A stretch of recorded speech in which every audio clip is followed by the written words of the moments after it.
네, 안녕하세요. 통리와 가미의 집 구하기 온라인 편이라는 주제로 오늘 발표를 하게 된 통감 대표 이성린입니다.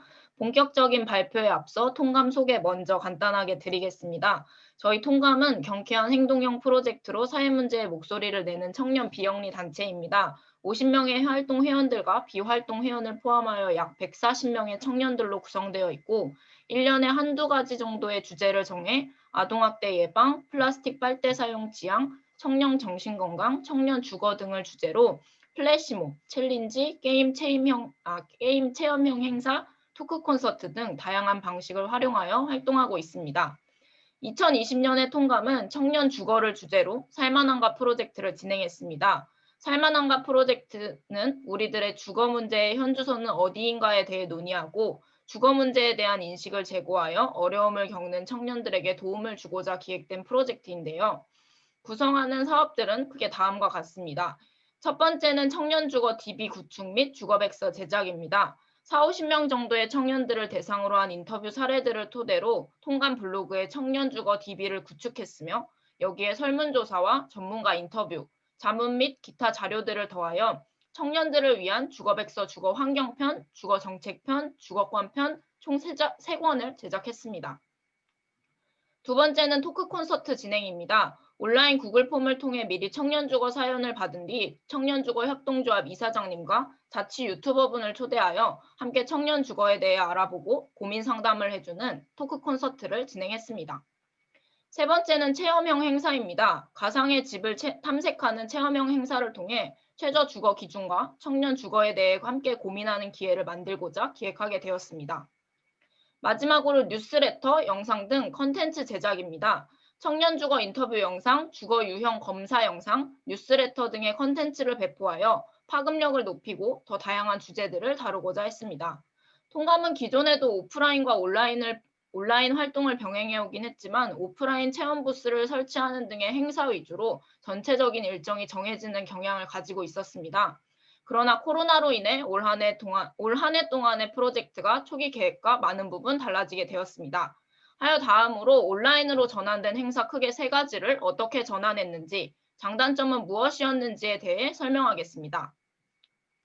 첫 번째는 바로 주거백서 배포입니다. 온라인 배포 계획이 아예 없었던 것은 아니나 인쇄된 책을 3-4가지 정도의 오프라인 행사를 통해 참여자들에게 배포하는 것을 가장 우선적으로 고려하였고 청년들 대상의 큰 규모 행사 또한 참여 예정이었습니다.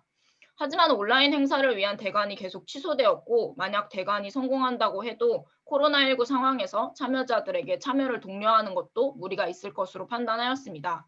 하여 온라인 배포에 힘을 더 쏟는 방향으로 배포 방향을 전환하게 되었습니다. 온라인 구글 폼을 통해 개인이 쉽게 주거백서를 신청할 수 있는 방법을 마련했고 매일 대량 발송을 통해 주거백서를 뉴스레터처럼 달마다 발송했습니다. 또한 기관을 통한 배포도 더 적극적으로 활용했는데요.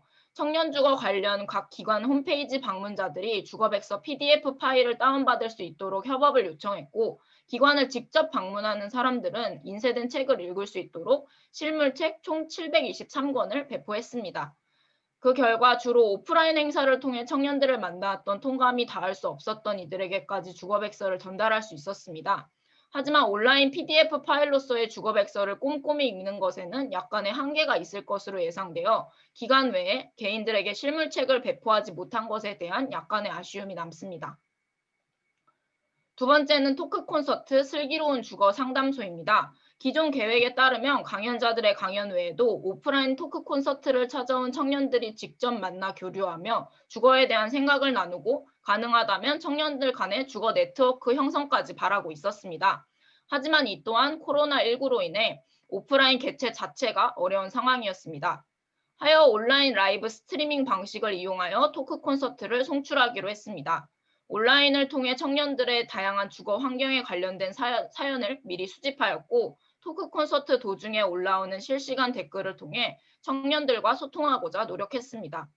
또한 주택협동조합 관계자분과 동시에 온라인 스트리밍에 익숙하신 유튜버를 섭외함으로써 스트리밍 방송 흐름이 잘 이어지도록 의도하기도 했습니다. 이후 실시간 라이브로 송출한 토크 콘서트 영상을 주제별로 편집하여 통감 유튜브 채널에 아카이빙하였습니다. 청년들 사이에서 인기를 끌었던 MBTI 검사에서 착안하여 주거 유형 검사를 만들어 이를 토크 콘서트 홍보에 활용하기도 했습니다. 참가자들이 직접 오지 않고도 시청할 수 있어 참가자 입장에서는 더 쉽고 편한 방식으로 참여가 가능하다는 장점이 있었습니다.